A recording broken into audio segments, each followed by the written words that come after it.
ముస్లిం వారికి ఒక బలమైన వాయిస్‌గా ఉన్నది ఎంఐఎం అనేది.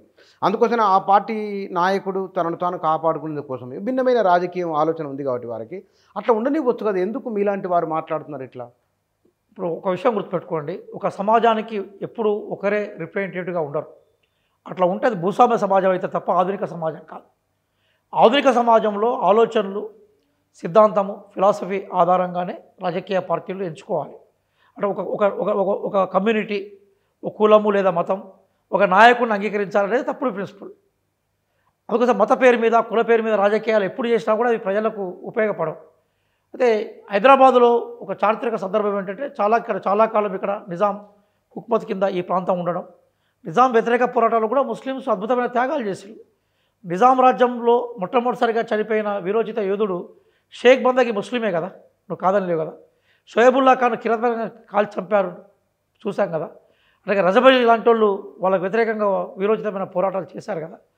కాబట్టి మనం గుర్తుపెట్టుకోవాల్సింది ఏంటంటే ఒక మతం, ఒక కులానికి ఒక్కరే నాయకుడిగా ఉండడం అనేది అసాధ్యమైన విషయం. పతబస్తీలో జరుగుతున్నది ఏంటంటే ప్రధానంగా అక్కడ రాజకీయాలను వాళ్ళు రకరకాల సామ దాన భేద దండోపాయాలు ఉపయోగించి తమ చేతుల్లో పెట్టుకునే ప్రయత్నం చేశారు. ఇక్కడ కరెక్ట్గా ఒక ఆల్టర్నేటివ్ కోసం ప్రయత్నం చేస్తే ఖచ్చితంగా ఎంఐఎంను ఓడించడం అనేది అసాధ్యమైన విషయం కాదు, సుసాధ్యమైన విషయమే కాదు. కానీ భారతదేశ రాజకీయాలలో ఎంఐఎంను పాత్రను మీరు ఎట్లా చూస్తారు? బేసికల్గా వీళ్ళ వల్ల ముస్లిం సమాజానికి హానే జరుగుతుంది తప్ప మేలు జరిగే అవకాశం ఉండదు. ఎట్లా చెప్పగలరు? వెరీ ఉదాహరణ ఏమైనా చెప్తారా? బేసిక్ ఏంటంటే ఎప్పుడు కానీ ఒక సమాజము, ఒక మెయిన్ స్ట్రీమ్ పాలిటిక్స్లో ఒక వర్గం, కులము, మతము ఐసోలేట్ కావద్దు. ముచ్చట గారు సీనియర్ జర్నలిస్ట్ చెప్తున్నాను. నేను కూడా ఆ సమాజం నుంచి బయటకు వచ్చినవాడిని. నువ్వు ఎప్పుడు కానీ మైనారిటీ సమాజాలు కానీ, వెనుకబడ్డ సమాజాలు కానీ, అణిచివేయబడ్డ సమాజాలు కానీ అట్లాంటి సమాజాలతో కలిసి పనిచేస్తే వాళ్ళ హక్కులను సాధిస్తారు. ఇప్పుడు నువ్వు ఐసోలేట్ అయితే, ఆ మెయిన్ స్ట్రీమ్ సమాజం నుంచి నువ్వు ఐసోలేట్ అయితే ఏమైందంటే నీ వైపు ఎవడు చూడడు. టెంపరీగా నీకు ఎలక్షన్లో 1 సీట్లో 2 సీట్లో రావచ్చు. కానీ ఇప్పుడు అసదుద్దీన్ ఓవైసీ పార్లమెంట్లో మొత్తం పార్లమెంట్ అంతా స్తంభింపజేసి తమ డిమాండ్లను సాధించుకోగలుగుతాడా? సాధ్యం కాని విషయం కదా. నువ్వు వేరే సమూహాల పట్ల నీకు అప్రమత్తత ఉంటే ఆ సమూహాలు కూడా నీ పట్ల అప్రమత్తతతో ఉంటారు.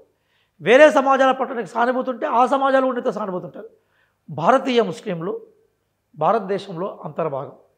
వాళ్ళ మూలాలు భారతదేశంలో ఉన్న ఎస్సీ, ఎస్టీ, బీసీ అట్లాగే వెనుకబడి తరగతుల్లో ఉన్నాయి. డిఎన్ఏ ఒకటే అని అనేక సర్వేలు చెప్పాయి. ఇది నేను కూడా అన్నది కాదు, ఆర్ఎస్ఎస్ అధినేతనే చెప్పారు దీన్ని. మోహన్ భగవత్ గారు దేశంలో ముస్లింలు అతిథులు కాదు, వాళ్ళు భారతీయులే చాలాసార్లు చెప్పాడు. డిఎన్ఏ సంబంధించిన విషయాలను కూడా ప్రస్తావించారు. మీరు వినండి. అంటే భారతదేశానికి సంబంధించిన విషయాలను మనం తీసుకున్నప్పుడు భారతీయులందరూ ఒకటే అనేది మనకు మేజర్ స్లోగన్. అదే సందర్భంలో ఎవరి ఆరాధన వాళ్ళకు ఉంటుంది, ఎవరి సామాజిక సంస్కృతులు వాళ్ళకు ఉంటాయి, దానికి కాదనలేం. అందుకోసం భిన్నత్వంలో ఏకత్వం నినాదమే జవహర్లాల్ నెహ్రూ ఇచ్చాడు కదా. డిస్కవరీ ఆఫ్ ఇండియా మొత్తం చదివితే భారతదేశంలో భిన్నమైన సరళితో కూడుకున్న జీవన శైలి ఉంది.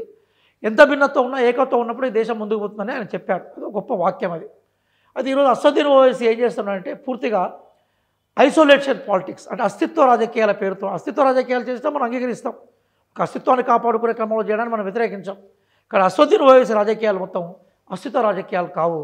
తన స్వార్థం కోసం ప్రధానంగా ఆయన ఈ అస్తిత్వం అనే పేరును వాడుకుంటూ ఐసోలేట్, అంటే ముస్లిం సమాజాన్ని లేదా మైనారిటీ సమాజాన్ని మిగతా సమూహాల నుంచి వేరు చేసే రాజకీయాలు చేస్తూ ఉన్నాడు. అది మనం సహించలేము. అసదుద్దీన్ ఓవైసీ ఎన్నిసార్లు షెడ్యూల్ క్యాస్ట్ మీద, షెడ్యూల్ ట్రైబ్స్ మీద, ఓబీసీల మీద జరిగిన అన్యాయాల మీద ఆయన స్పందించే సందర్భాలు ఎక్కడో మీరు చెప్పండి, నేను కూడా చూస్తాను. ఎస్సీ, ఎస్టీ, బీసీలు అనేక సందర్భాల్లో ముస్లిం సమాజం మీద జరిగిన అన్యాయాలను ప్రశ్నించే సందర్భాలు ఉన్నాయి. అట్లాగే ముస్లింలో అనేక నాయకులు వీళ్ళను అక్కన చేర్చుకునే సందర్భాలు ఉన్నాయి.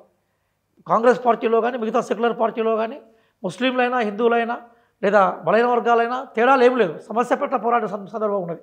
కానీ అసదుద్దీన్ ఓవైసీ ఎప్పుడైనా కూడా ఒక సమాజాన్ని ఐసోలేట్ చేసే ప్రయత్నం చేస్తూ ఉన్నాడు. ఐసోలేషన్ ఎప్పుడైనా కూడా ఏ సమాజానికి మంచిది కాదు, మైనార్టీ సమాజానికి అసలుకే మంచిది. పాత బస్తీలో ఆయన ఇన్ని సంవత్సరాలుగా తిరుగులేని నాయకత్వాన్ని కాపాడుకోవడానికి ఇతరుల బలహీనత మాత్రమే కాదు, ఆయనకు కొన్ని బలాలు ఉండాలి. బహుశా బలాలు ఏమని మీ అంచనా? కొన్ని ఉన్నాయి. నేను ఒకసారి దారుసలాం పోయినా. నేను పోతే అతని వే ఆఫ్ ఆపరేషన్ కొంచెం భిన్నంగా ఉంటుంది. అంటే జనరల్గా ప్రజలకు దగ్గరగా ఉండే ప్రయత్నం చేస్తానికి ఎమ్మెల్యేలందరూ దగ్గర కూర్చొని పెట్టుకుంటాడు, ఆయన కూడా కూర్చుంటాడు.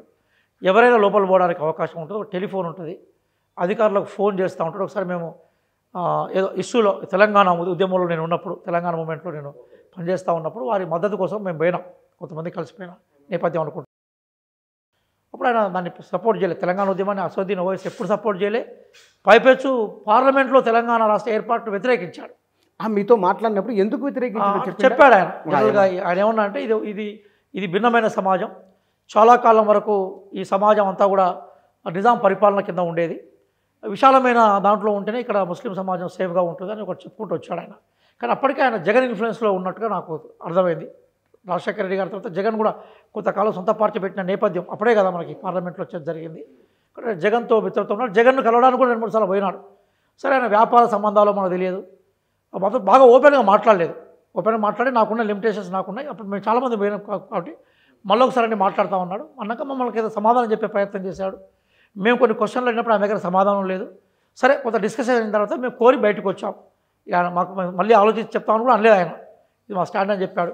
చెప్పిన కొద్ది రోజులకే ఆయన ఒక నినాదం తీసుకొచ్చాడు. ఏంటంటే రాయల్ తెలంగాణ నినాదం తీసుకొచ్చాడు. ఇంకా తెలంగాణ ఉద్యమ కాలంలో సీనియర్ జర్నలిస్ట్ అప్పుడు ఒక ప్రముఖ ఛానల్లో పనిచేసేది. ఆ రాయల్ తెలంగాణ వ్యతిరేకంగా అప్పుడు బంద్ పిలిపించాం తెలంగాణ ఉద్యమకారులు అందరం. పిలిపిస్తే 48 గంటల బంద్. ఆ బంద్ అద్భుతంగా సక్సెస్ అయింది. సక్సెస్ అయినాక అసలు ఆ డిమాండ్ తీసి అవతల పారేశారు. దాని తర్వాత శ్రీకృష్ణ కమిషన్ కూడా 4వ పాయింట్ 5వ పాయింట్ ఎందుకు తెచ్చింది ఆయన విషయం జ్ఞాపకం ఉంది కదా, తాజా జ్ఞాపకాలు ఇంకా నాకు అవన్నీ.